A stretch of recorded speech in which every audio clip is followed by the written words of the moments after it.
Okay, may dumating na naman tayong Lazada. Ano yan, mami? Yan. So, order po natin to sa ating kaibigan na kumare na si Rolly Jean. Yan. Handle with care. Yes. So, Because meron, it's fragile. yes, meron po siyang Shopee account. So, later po ipapost po natin yung kanyang Shopee account. So, yan. Well packed po. Naka-bubble wrap pa po. As you can see.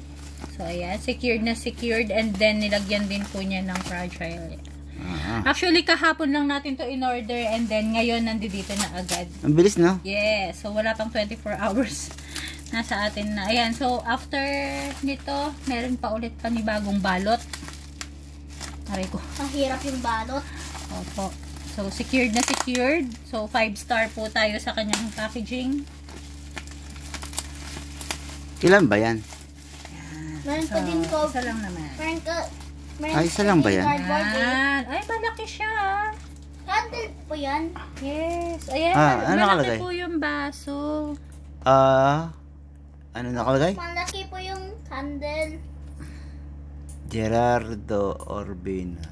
Pakita ko yung name. Kay Daddy. Pakita ko po yung name. Para kay Daddy. Malaki yung baso. Alam niyo yung normal na drinking glass. Shot glass. Hindi siya shot glass eh. Malaki. Hindi. Alam mo, shot glass yung Akala ko shot glass lang. Pero malaki po siya. So, ayan. Yay. Thank you. Ang ganda po, oh. So, personalized po. Can I see the name, please? Can I please see the Okay. name? Thank you, Mare. Thank you po. Can I see the name?